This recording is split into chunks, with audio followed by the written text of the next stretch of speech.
You ain't no pimp. You're a rest haven for hoes.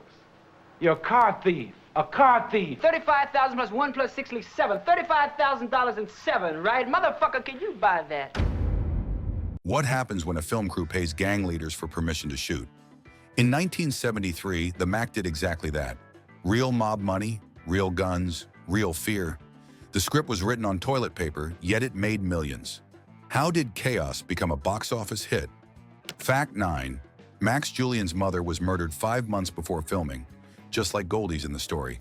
Before the Mack began shooting, tragedy hit close. Max Julian's mother was murdered only 5 months earlier. In the film, Goldie's mother is also killed, a detail that turned acting into something deeply personal. That emotional overlap gave Julian's performance its intensity. He wasn't reaching for grief. He already lived it. Crew members later said his focus on the set was eerie. He barely spoke between takes, using silence to stay in that mindset. Director Michael Campos allowed him to change parts of the script, shaping dialogue that reflected how he felt about loss and survival. The result was a performance that felt alive, not rehearsed. That real pain turned Goldie into more than a hustler. It made him human, ambitious, broken, and believable. Julian's ability to channel tragedy into control became the emotional anchor of the Mack. However, tension on set didn't stop there. One actor nearly turned that emotion into violence next. Fact 8. Richard Pryor almost attacked producer Harvey Bernhard with a sock full of ball bearings on set. Chaos followed Richard Pryor wherever he went, and the Mack was no different. Producer Harvey Bernhard didn't want him cast, calling him too wild and unpredictable. He was right to worry. During one heated argument on set, Pryor snapped. Later that night, he walked toward Bernhard's hotel room carrying a sock filled with ball bearings. Max Julian found out and stopped him just in time. Director Michael Campos said Pryor could be brilliant 1 minute and explosive the next. Some days he'd show up late or high, but when the cameras rolled, he delivered gold. That tension between danger and genius helped shape Slim, his character in the film. The sharp one-liners and energy came straight from Pryor's real life. That near-violent moment became a Hollywood legend. It also showed how close the Mack came to collapsing during filming. However, the next conflict came from outside the set entirely. Fact 7. The Black Panthers demanded $5,000 from the producers for shooting in Oakland's Panther territory. Filming the Mack in Oakland meant walking through real power zones. Producer Harvey Bernhard recalled one night when Bobby Seale, co-founder of the Black Panthers, burst into his hotel room. Seale told him the crew was filming in Panther territory and demanded $5,000 for access. Bernhard wrote a check, but the payment bounced. The next day, chaos broke loose. As the crew shot street scenes, bottles and glass fell from rooftops. People ran for cover while the local Ward brothers, powerful Oakland figures, stepped in to protect the film crew. Without their backing, production might have stopped completely. That clash between filmmakers, activists, and the local underworld shaped the movie's gritty energy. Every bar, corner, and car in the film came from real Oakland life. Therefore, when you watch the Mack, you're seeing a city fighting for control, on screen and off. The success that followed shocked everyone. Fact 6. The Mack outgrossed The Godfather and The Poseidon Adventure in Black neighborhood theaters.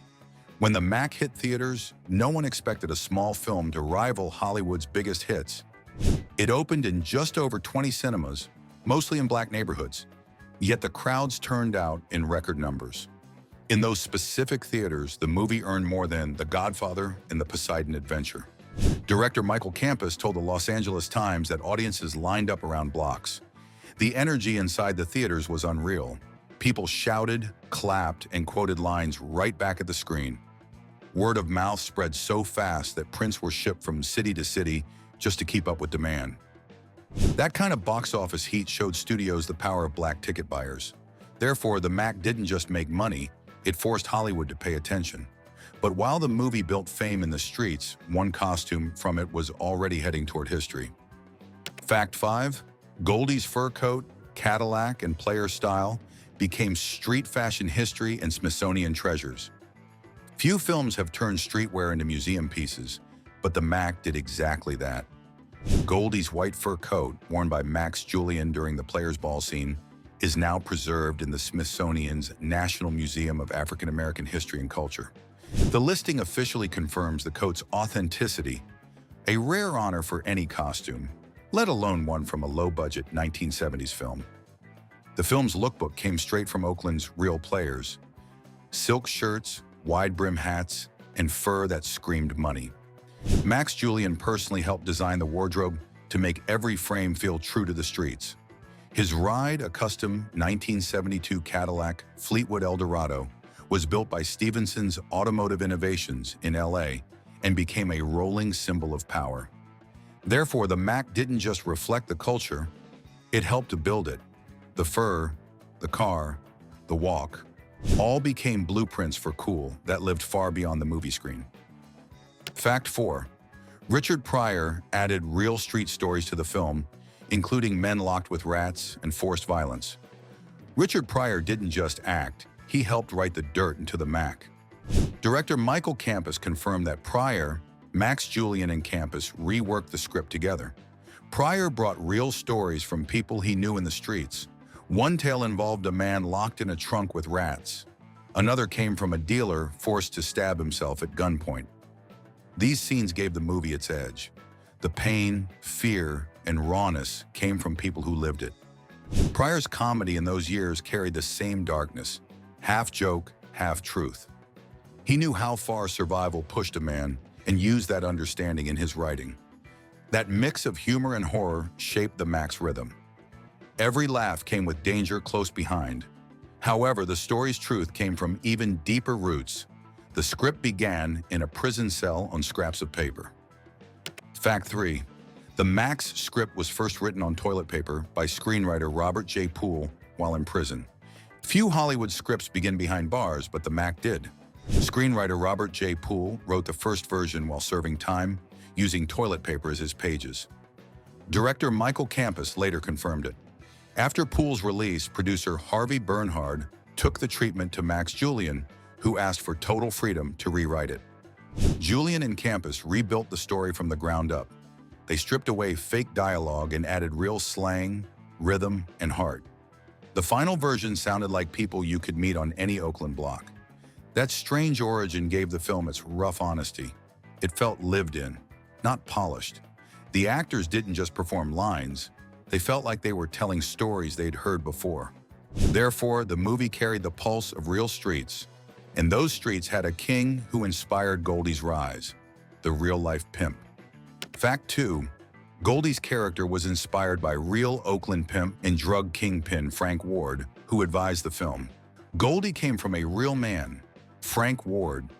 He ruled parts of Oakland's underworld with his brothers, running drugs, clubs, and protection rackets. The filmmakers couldn't move without his approval. So before cameras rolled, they met Ward and got permission to shoot in his neighborhood. He even supplied real extras, pimps, dealers, and hustlers, to fill the background. Ward's guidance gave the Mack its realism. The bars, pool halls, and backroom deals came straight from his world.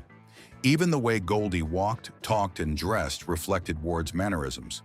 His presence made sure the film didn't feel like make-believe. It felt like a mirror.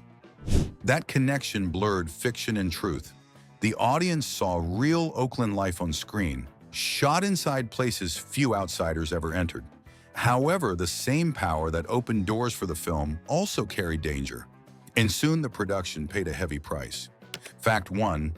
The film was protected by Oakland criminals. Frank Ward was murdered mid-shoot, halting production. During production, everything changed. Frank Ward was shot in the back of the head, execution style. His death shook Oakland and ended the crew's safety overnight. Without Ward's protection, filming in his territory became impossible.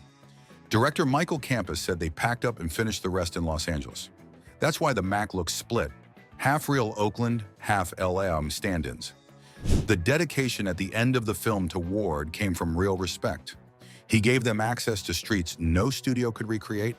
His murder also revealed how close the movie stayed to danger. The same men who inspired the story could decide who lived or died. Therefore, the Mack isn't just a film about the streets, it's a film made inside them, surrounded by the very world it portrayed. The legend of the Mack started with crime and ended with history. Subscribe and stay close. Because the next story digs even deeper into the wild truth Hollywood tried to bury forever.